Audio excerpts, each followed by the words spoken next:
Bonjour à tous, bienvenue sur ce JT Live qui a pour thématique la digitalisation, un levier de performance pour les TPE et PME. Et nous sommes ravis avec Bastien Paris, qui est avec moi ici et que vous voyez aussi sur l'écran. Rebonjour Bastien. Oh, bonjour François. De pouvoir animer ce journal télévisé en ligne ou webinaire, comme vous voulez, qui vous est proposé par votre cabinet d'expertise comptable dans le cadre de notre groupement Différence. C'est un groupement qui regroupe dizaines de cabinets indépendants qui mutualisent leurs réflexions et leurs outils techniques au service de leurs clients. Alors, ce JT Live, bien sûr, sera disponible en replay sur le site de votre cabinet.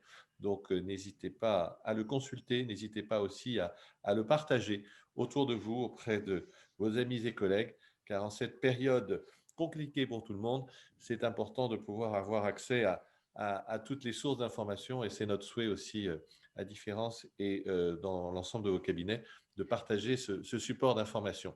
Parce que la digitalisation, on va le voir, est un vrai levier de performance pour toutes nos entreprises.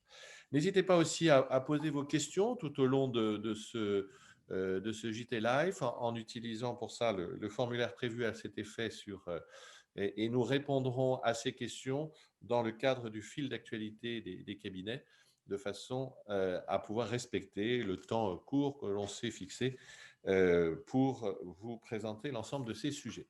Alors, la présentation sera assurée par Bastien Paris, ici présent, qui est en charge de toutes les opérations de digitalisation au sein du cabinet Gégard Creatis et votre serviteur, François Gégard, expert comptable du même cabinet. Voilà. Eh bien, on va commencer tout de suite. Au sommaire, comme vous le voyez, nous allons parler de la transformation numérique des TPE-PME pour savoir où nous en sommes sur ces sujets. Et puis, essayer avec Bastien de reprendre quelques idées pour entre les mythes et réalités sur la digitalisation, parce que digitalisation, ça peut effrayer, on peut considérer que c'est abordable ou pas abordable pour cette entreprise. On va voir que c'est tout à fait réel et applicable pour vos entreprises, quelle qu'en soit la taille d'ailleurs. Nous parlerons après plus spécifiquement de la manière, par où commencer, hein, comment on met en place ces systèmes. Et puis, Bastien nous fera une panoplie d'exemples de projets de digitalisation qui pourront peut-être vous interpeller dans vos propres pratiques et vous dire, tiens, c'est peut-être là-dessus que je vais commencer à aborder ce sujet. Et puis, on abordera aussi les dispositions d'aide qui existent pour les TPE, PME, qui sont importantes et qui peuvent aussi servir de pied à l'étrier. Peut-être, Bastien, on peut commencer par donner quelques chiffres et quelques études. Et je te laisse la main.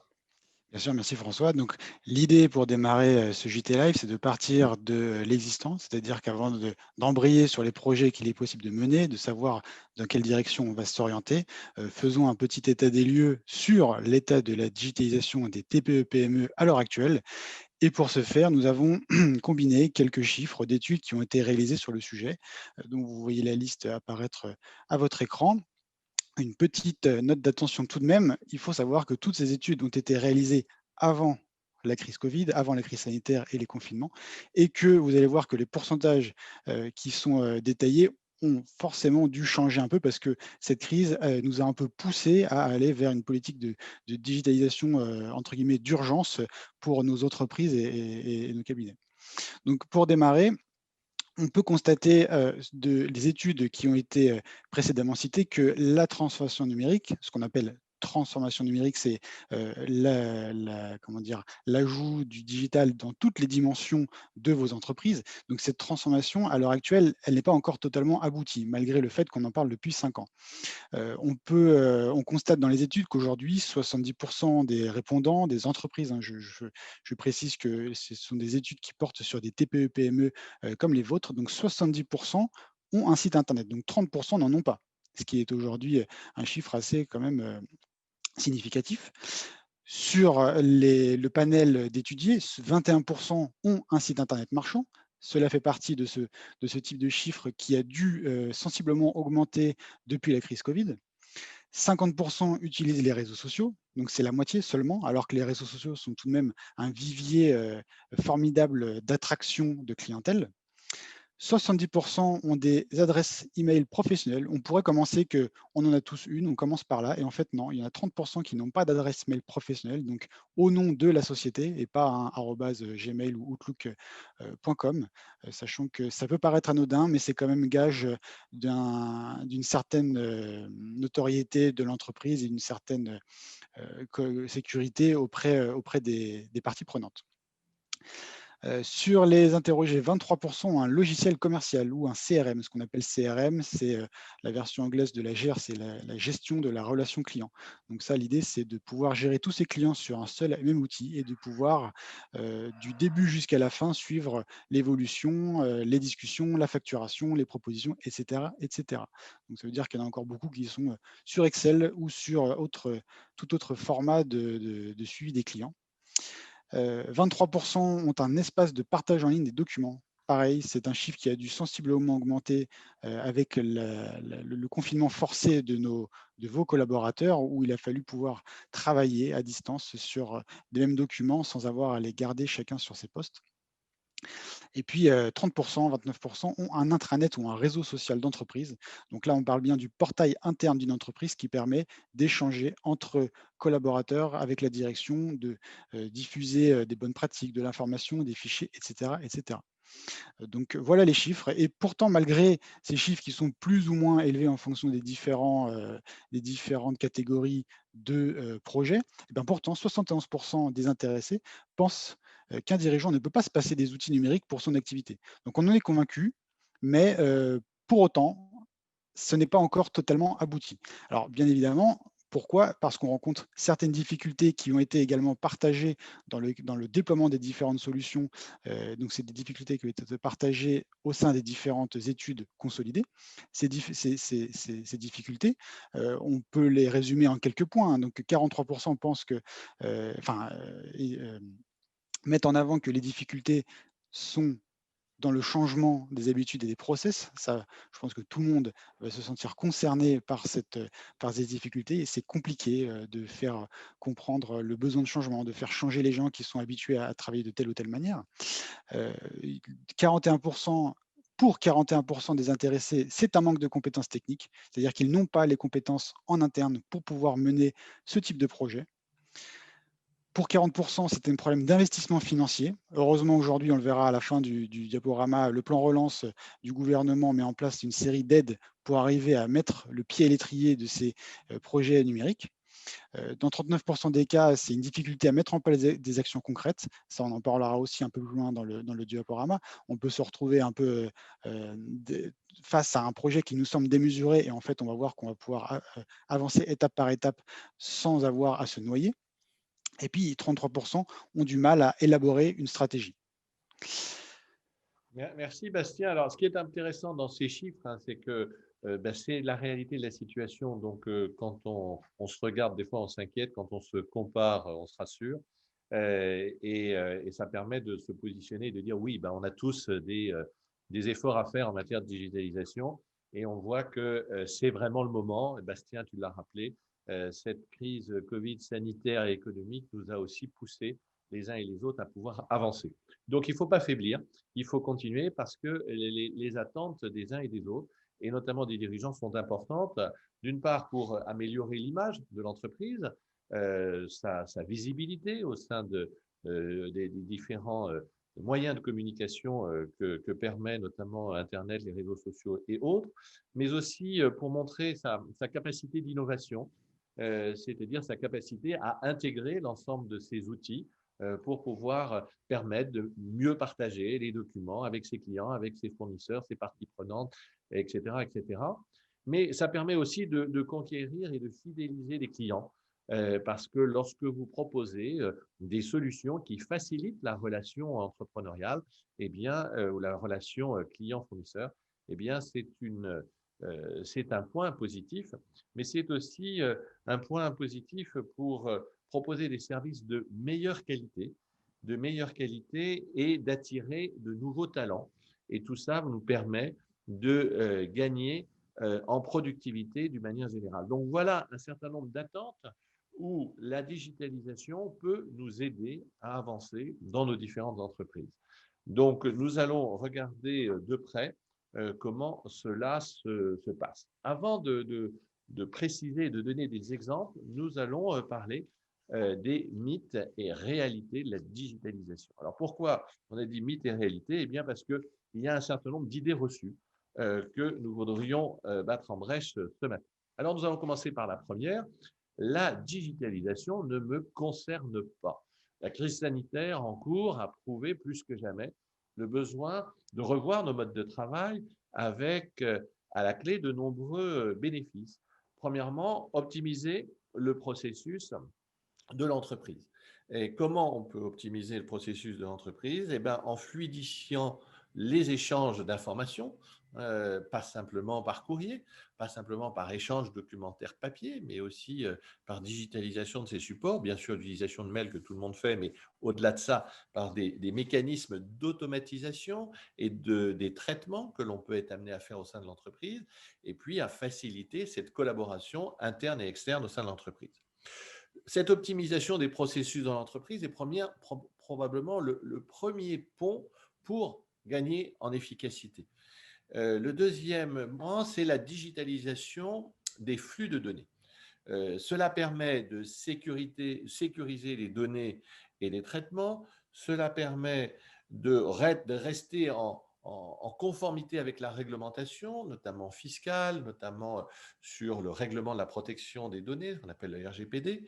Et puis, ça permet de centraliser et de permettre de coopérer différents systèmes les uns avec les autres. Donc, la fluidité, la facilité de la fiabilisation des flux de données est un élément important. Et puis surtout, ça permet, et on le voit, de gagner en efficacité. Premièrement, parce que ça nous permet de travailler dans l'entreprise, chez soi ou ailleurs, et donc de servir un objectif de mobilité, notamment en période de télétravail, c'est très important.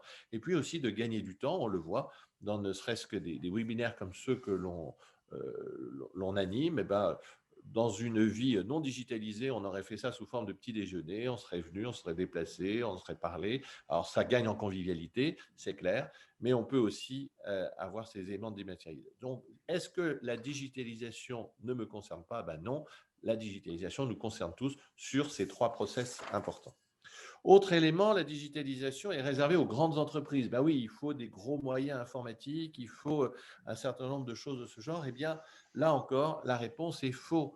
La digitalisation est accessible à tout le monde et j'ai envie de dire de plus en plus parce que les outils que peuvent vous proposer et à laquelle vos cabinets d'expertise comptable peuvent aussi vous initier, eh bien, sont de plus en plus nombreux. Il y a une multitude de solutions qui existent qui sont soit généralistes, soit spécialisés par métier, par activité, par solution, et qui permettent de répondre aux besoins des TPE-PME sans dépenser des fortunes colossales en termes d'investissement. L'utilisation de la technologie web est aussi importante pour permettre une utilisation nomade et qui permet justement de pouvoir travailler, que ce soit avec son smartphone, son ordinateur et autres supports divers et variés. Il y a une différente gamme fonctionnelle et tarifaire qui existe, qui permet de faire par exemple des webinaires à portée de main ou de faire des visioconférences simplifiées, mais aussi des choses plus sophistiquées en fonction des besoins qui sont les vôtres. Et puis des interfaces qui ont été étudiées le plus en plus pour garantir une appropriation rapide, c'est-à-dire qu'on n'a pas des manuels d'utilisation. Alors bien sûr, il faut se faire un peu aux outils, mais on s'aperçoit que c'est quand même assez intuitif. Donc, la digitalisation n'est pas réservée aux grandes entreprises, elle est accessible à tout à chacun, et c'est bien ce qu'on va essayer de vous prouver dans le cadre de ce webinaire. Et peut-être, Bastien, peux-tu nous parler aussi d'autres idées reçues, et notamment celle de est-ce que la digitalisation est un investissement pour l'entreprise? Oui. Alors, effectivement, la digitalisation, c'est un investissement pour l'entreprise. Donc oui, ça c'est vrai. Il y a une notion de coût. Sauf que pour vous rappeler, et puisqu'on est des cabinets d'expertise comptable, c'est un sujet qui nous parle tout à fait. on voudrait vous rappeler tout de même que l'investissement est différent d'un coût. C'est-à-dire que ce que vous allez investir aujourd'hui en financier, en humain et en temps, c'est pour gagner du temps demain, pour accéder à de nouveaux services, à de nouveaux moyens de collaborer et de travailler avec vos clients. Donc, peut-être qu'aujourd'hui, on peut constater, oh, je dois m'attaquer à un projet, ça va me coûter tant, ça va me prendre tant de temps, je vais devoir mobiliser de l'humain. OK, mais demain, c'est pour mon bénéfice. Donc, faisons bien la différence entre investissement et coût. L'investissement, il est forcément financier dans un premier temps, parce qu'il va falloir faire un audit de vos besoins et de la situation actuelle. Il va falloir conduire le projet. Il va falloir intégrer et déployer les solutions que vous aurez retenues. Et puis, il va falloir former les utilisateurs. Même si, pour cette dernière partie, faut garder en tête que des prises en charge sont possibles par vos organismes de formation. Ça, c'est le cas de quasiment tous les éditeurs de logiciels. Et puis l'investissement, il sera aussi humain. C'est-à-dire qu'il faudra considérer qu'un temps certain est alloué au projet pour ceux qui vont les suivre, les organiser, faciliter leur appropriation au sein des équipes. Et cet investissement humain se traduit aussi par une acquisition de compétences. C'est-à-dire que demain, même si François l'a bien dit, les logiciels sont de plus en plus simples à utiliser parce que vous avez des éditeurs qui investissent des moyens et des compétences pour rendre les interfaces les plus simples et les plus fonctionnelles possibles. Donc, on peut arriver aujourd'hui à utiliser des outils qui sont peut-être facilement appréhendables sans forcément aller regarder la notice de fond en comble, mais néanmoins, ça vient changer nos habitudes. Donc, il faut prendre en compte que l'acquisition de compétences, elle passe toujours par 3 phases. Première étape, formation. Deuxième étape, j'apprends à utiliser le produit. Et puis troisième étape, je suis rodé, je l'utilise pleinement dans ses besoins fonctionnels. Donc, tout ça pour dire que l'investissement, il faut se rappeler que ce n'est pas un coût, mais c'est affecter des ressources à l'accroissement de bénéfices futurs. Donc, lorsqu'on va mettre en place un projet, c'est pour gagner du temps, pour répondre à des nouveaux besoins clients, pour développer son chiffre d'affaires, etc., etc. Et puis la dernière idée qu'on voulait porter à votre attention, c'est la digitalisation est à la portée de tous. C'est vrai, ce n'est pas forcément réservé aux grandes entreprises ou à d'autres spécialistes métiers, donc c'est vrai, mais certains projets, il faut garder à l'idée que certains projets peuvent être menés sans besoin d'être un spécialiste en la matière. On a aujourd'hui des solutions qui sont faciles à déployer et paramétrables. Malgré cela, la digitalisation d'une organisation doit se décomposer en étapes réalistes dont l'accomplissement sera source de motivation. On ne peut pas tout attaquer d'un coup. Il va falloir qu'on réfléchisse, et ça sera l'objet des prochaines slides, il va falloir qu'on réfléchisse à comment on va décomposer la stratégie digitale de la société, pardon, excusez-moi, pour la décomposer en différentes étapes. Et la réalisation petit à petit, c'est ce qu'on appelle les quick wins en anglais dans la gestion de projet, sera une source de motivation. C'est-à-dire que ça va nous motiver à aller sur le prochain projet. Et surtout, donc c'est à la portée de tous, ok, mais lorsqu'on n'a pas les compétences en interne ou qu'on n'a pas le temps, il faut savoir se faire accompagner par les bonnes personnes. Donc ça, c'est l'introduction pour la prochaine partie, François, que je te Alors, laisse. par où commencer? Alors, on voit bien et on s'aperçoit les uns et les autres que, en fait, comme les solutions sont de plus en plus accessibles, eh bien, on a tendance à vouloir regarder telle solution et dire, bah, tiens, je vais l'appliquer et ne pas organiser ça dans une politique un peu digitale de son activité professionnelle. Donc, pour la question comment commencer, ben, là, il faut d'abord cadrer sa stratégie. Ça commence par quoi? Bah, d'abord par définir les objectifs de digitalisation. Bastien, tu as commencé un peu à en parler. C'est-à-dire qu'on va d'abord dire bah, qu'est-ce que l'on veut cerner en premier?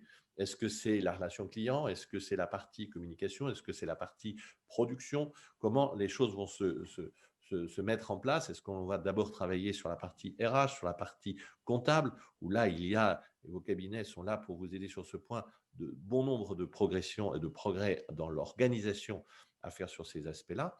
Donc là, la première chose, c'est de définir les objectifs de la digitalisation. Ensuite, on va évaluer comment notre organisation se positionne par rapport à ces objectifs. Quelle est sa maturité digitale? Qu'est-ce qu'elle fait déjà aujourd'hui pour savoir ce qu'elle sera capable de faire demain? Et pour ça, il ne faut pas négliger la première étape qui est l'audit préalable. On a un peu tendance souvent les uns et les autres, notamment dans les petites entreprises, à partir tout de suite en disant bah, tiens, il me faut telle application, je vais le mettre en place. Etc. Non, il faut déjà se dire ok, qu'est-ce que je fais? Qu'est-ce qui est bien fait? qu'est-ce que je peux améliorer, quels sont les outils que j'utilise, est-ce que ces outils ils sont un peu vieillots ou est-ce qu'ils mériteraient d'être dynamisés par des nouvelles fonctionnalités. Et là, en fonction de ça, on va se fixer des étapes qui vont être réalistes. C'est-à-dire, on va dire, ben voilà, on va peut-être pas tout faire en 15 jours, mais on va se faire un petit planning sur les mois qui viennent pour mettre en place l'ensemble de ces systèmes. Et puis ensuite, il faut bien sûr, Bastien, tu l'as dit tout à l'heure, ne pas oublier cette notion de formation des utilisateurs. Oui, nos outils sont de plus en plus intuitifs. Oui, les outils sont faciles de plus en plus à utiliser, mais néanmoins, au-delà de l'utilisation des outils, c'est le process professionnel qu'on met en place pour systématiser la gestion des flux qui nécessite souvent un peu de formation. Et puis, il faut surtout être à l'écoute des utilisateurs, à l'écoute de ses clients, voir, et si on leur dit c'est très simple techniquement, mais qu'ils ne comprennent rien, eh bien, il faut aller passer du temps pour leur expliquer. Il ne faut pas à se dire, moi j'ai compris, tout le monde devra comprendre, c'est assez simple. Ben non, il faut se mettre à la portée de ces utilisateurs divers, que ce soit en interne dans l'entreprise ou que ce soit avec nos parties prenantes à l'extérieur. Et donc, rester surtout dans une posture d'amélioration continue parce que si on a pas mal d'innovations qui arrivent sur ce secteur, de la digitalisation des process dans l'entreprise, eh bien, ces innovations sont multiples et évoluent. Il ne faut pas toujours vouloir être au top de l'actualité avec les derniers outils. Il faut surtout avoir des outils qui sont productifs, qui vous permettent de faciliter les échanges et puis rester en veille pour pouvoir assurer une continuité d'amélioration. Alors, votre expert comptable est le partenaire privilégié pour vous accompagner sur les projets de digitalisation parce que il a une très bonne connaissance de vos processus métiers parce que nous travaillons avec vous sur l'ensemble de sujets et pas simplement sur des sujets financiers. Donc, on connaît bien l'ensemble des éléments qui constituent votre entreprise. Et donc, ce premier échange peut se faire avec votre expert comptable. L'expérience de la problématique sur les problématiques de vos clients, on les connaît aussi et on en a souvent parlé ensemble.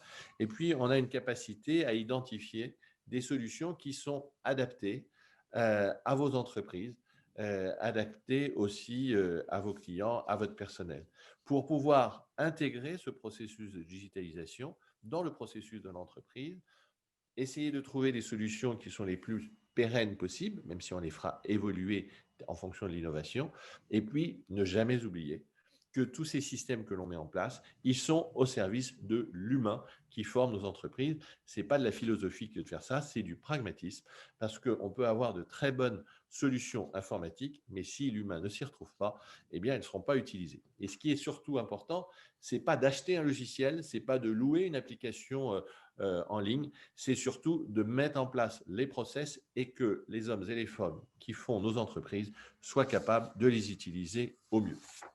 Alors, comment on peut vous aider? Eh bien, surtout aussi en coordonnant un peu les projets de digitalisation, parce que les uns et les autres dans nos cabinets, ça fait longtemps qu'on a travaillé ces sujets dans nos propres processus de fabrication. Et donc, c'est aussi ce capital expérience qu'on met à votre disposition dans vos projets de digitalisation, ce qui nous permet de faire des interventions en direct dans vos entreprises avec l'appui de nos partenaires privilégiés et spécialisés pour pouvoir faire un diagnostic de la maturité digitale de votre entreprise ou de votre activité, de vous proposer un accompagnement global à la digitalisation et les missions plus spécifiques sur des process définis qui peuvent être un jour la facturation, un autre jour les ressources RH, et on citera des exemples tout à l'heure. En fait, l'idée principale pour nous, c'est d'avoir un rôle de liant avec vous-même, avec les différents intervenants techniques qui peuvent venir vous installer une solution, vous proposer tel ou tel élément, pour faire en sorte que on ne perde pas de vue l'objectif qui est améliorer la productivité de l'entreprise, s'assurer que tout le monde se l'approprie et que l'on a des vrais progrès tout en respectant les règles de sécurité des données qui sont de plus en plus importantes, de sécurité des opérations, pour s'assurer que vous aurez aussi une continuité de service, parce que ce n'est quand on a tout digitalisé, si on coupe son ordinateur et qu'il n'y a plus rien derrière, on ne peut plus travailler. Et bien justement, on est très attentif à ces sujets de plan de continuité d'activité. Et la digitalisation permet d'en assurer une meilleure coordination. Donc, ce que je vous propose maintenant et ce que nous vous proposons avec Bastien, c'est de vous donner quelques exemples de digitalisation sur l'ensemble des process sur lesquels on peut travailler. Bastien, tu as la parole. Merci François. Donc là, c'est comment concrétiser tout ce qu'on vient de dire sur des premiers projets qui nous semblent simples à mettre en place sans forcément devenir Google demain. Mais sur les premiers projets que l'on a identifiés et que nous avons forcément l'expérience parce qu'ils sont liés à notre activité et l'interaction que l'on a avec vous qui êtes nos clients, on a des premières propositions pour développer son activité. Donc forcément, la première, ça va être la mise en place d'un site web marchand. Ça peut être quelque chose de simple ou d'avancé. On l'a vu depuis le confinement, il y a une multitude de propositions qui ont été faites sur des solutions qui peuvent se mettre en place très rapidement, qui vont permettre à vous, TPE, PME, de pouvoir vendre en ligne, d'encaisser en ligne et d'automatiser la facturation. Donc ça, c'est le premier projet pour pouvoir développer votre activité, surtout dans un contexte qui est le nôtre à l'heure actuelle. Et puis pour développer son activité, il y a aussi des solutions pour accroître sa visibilité.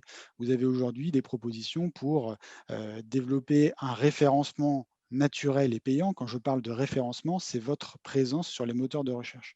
Donc là-dessus aussi, il y a un travail qui est à faire. Vous avez un site internet, c'est bien, mais est-ce qu'il est suffisamment référencé sur les moteurs de recherche? Est-ce qu'il est suffisamment détaillé? Est-ce qu'il intervient dans les premières pages avec ce qu'on appelle le plan de site, etc. Donc, il y a une partie qui peut être fait naturelle, il y a des actions qui sont à faire avec votre agence web ou avec notre aide à ce sujet-là.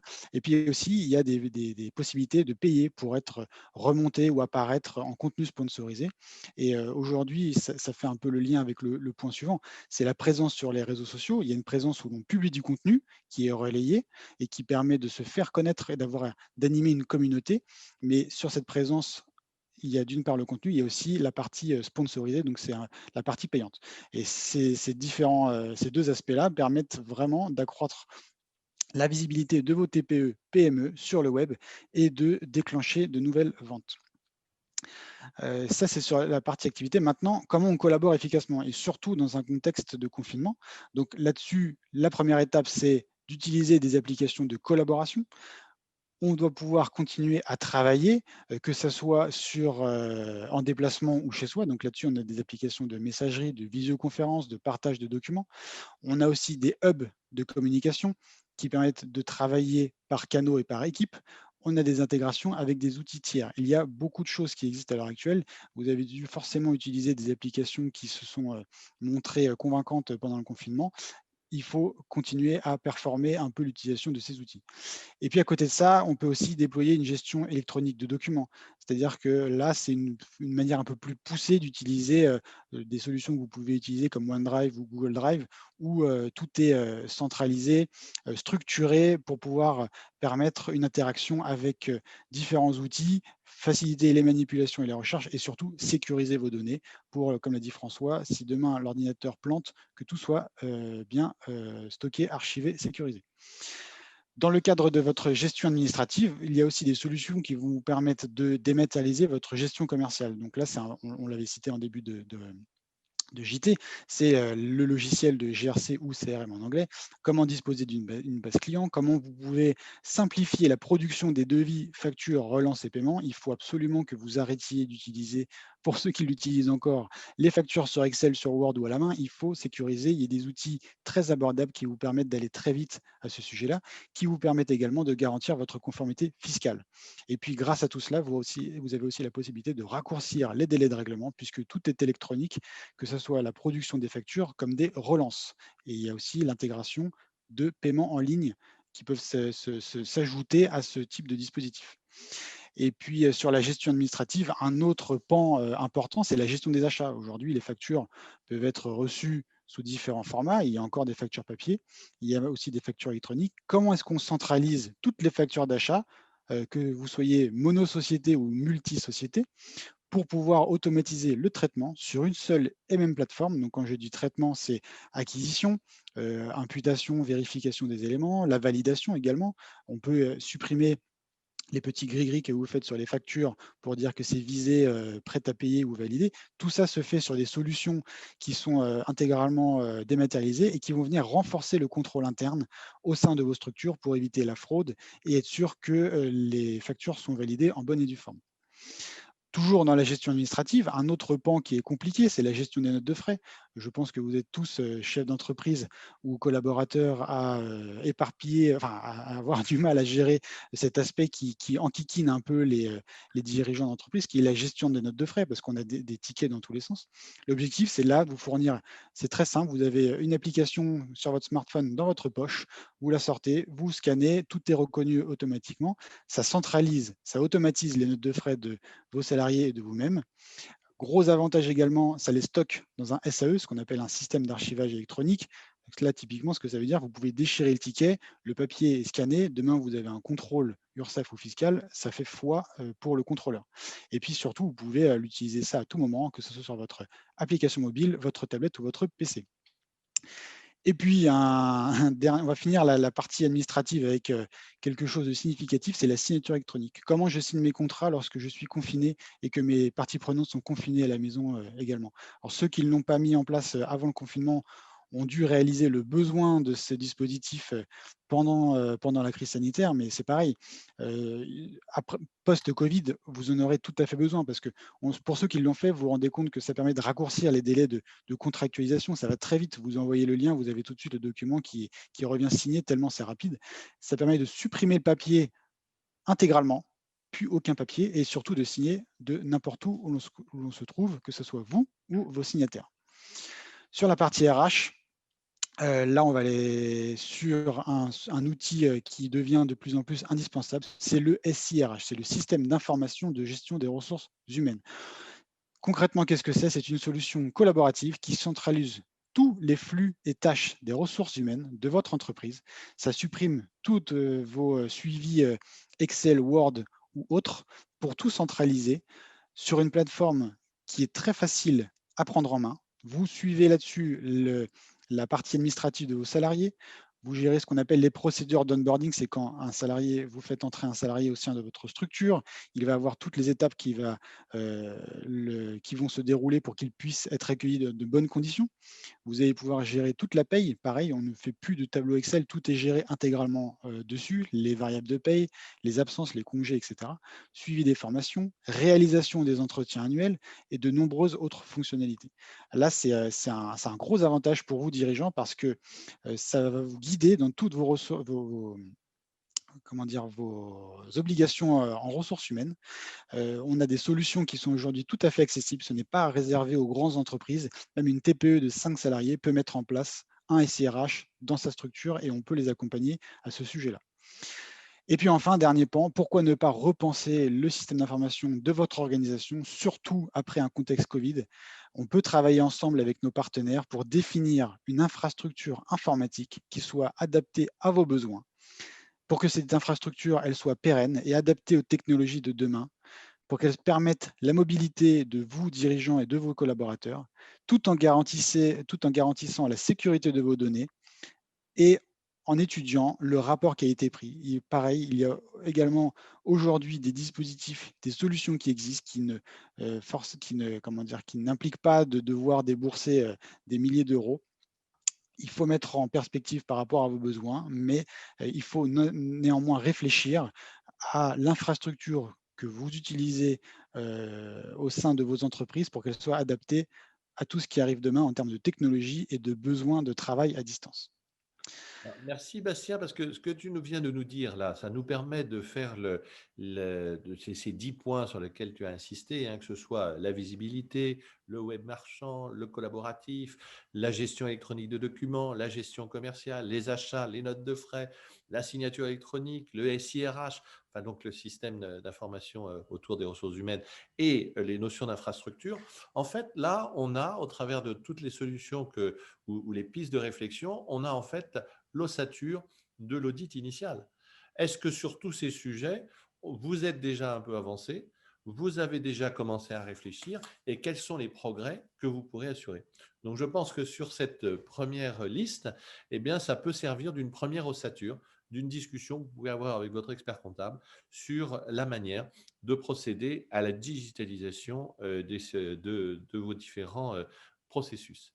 Alors, Bastien, tout ça, on a bien vu la méthodologie, on a bien vu les approches. Maintenant, il faudrait que l'on voit aussi un peu les différents dispositifs d'aide qui existent, parce qu'il en existe.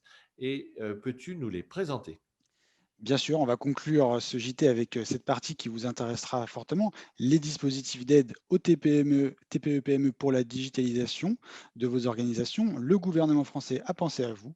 De nombreux de ces dispositifs font partie du plan relance qui a été lancé récemment. Et alors, pour accompagner les TPE-PME, on a vu que dès à présent, il y a un nombre important d'initiatives des chambres de commerce et de l'artisanat. Ça, vous pouvez les retrouver sur les différents, soit sur le site France Num qui regroupe tous les dispositifs d'accompagnement à la numérisation de la France. Donc là-dessus, on va retrouver des diagnostics. Tout à l'heure, on parlait de maturité digitale. Vous allez retrouver ce type de diagnostic et d'autres sur d'autres sujets différents. Vous allez retrouver des formations, etc. Vous avez eu l'annonce en fin d'année dernière, si vous ne l'avez pas entendu, d'un chèque de numérique de 500 € dont le décret reste à paraître pour aider les TPE à aller vers la digitalisation. Là, typiquement, tout à l'heure, on parlait d'une boutique en ligne. Une boutique en ligne, aujourd'hui, coûte moins de 500 €. C'est très rapide et très simple à mettre en place. Donc, vous pourrez vous faire accompagner à ce sujet-là. Et également, il y a des dispositifs régionaux, que ce soit des chèques, des subventions. Vous avez aussi des prêts à l'investissement ou toute une série d'accompagnements dans vos projets de digitalisation qui ont été mis en place. Je vous invite d'ailleurs à consulter la liste complète de ces dispositifs au lien qui s'affiche à votre écran et qui est donc sur le site de France Num, l'initiative de numérique du gouvernement français. Et pour prendre un exemple, alors nous, forcément, on est cabinet francilien, donc on a pris la région Île-de-France comme exemple. Eh bien, regardez ce que vous pouvez disposer. Donc, on va retrouver par exemple un chèque numérique 2 500 € pour 50% de dépenses éligibles. Vous allez avoir un prêt croissance TPE pour les projets numériques de vos organisations, des prêts de croissance. Vous avez d'autres dispositifs. Alors, allez regarder, c'est vraiment spécifique à chaque région, même si c'est plus ou moins pareil. Il y en a qui vont développer plus de choses que d'autres. Donc, je remets juste le lien, mais de toute façon, vous aurez le replay pour retrouver ce lien de connexion. Et puis ensuite, on va avoir deux initiatives qui sont lancées début 2021 et qui peuvent vous intéresser. La première, c'est la plateforme Clique ton commerce. Alors, attendez, il y a le lien, excusez-moi, le lien est faux, il faudra qu'on le corrige. Donc, la plateforme Clique ton commerce, le juste lien est cliquemoncommerce.gouv.fr. C'est une plateforme qui va regrouper pour les artisans, commerçants et restaurateurs tout un tas de solutions labellisées en fonction de vos différents besoins. C'est très pragmatique. Allez jeter un œil, ça vous servira forcément. Donc, par exemple, comment rejoindre une place de marché en ligne, ce qu'on appelle les marketplaces, comment organiser les paiements en ligne, créer un site internet, etc., etc. Donc, le lien est ici, clique moncommerce.gouv.fr.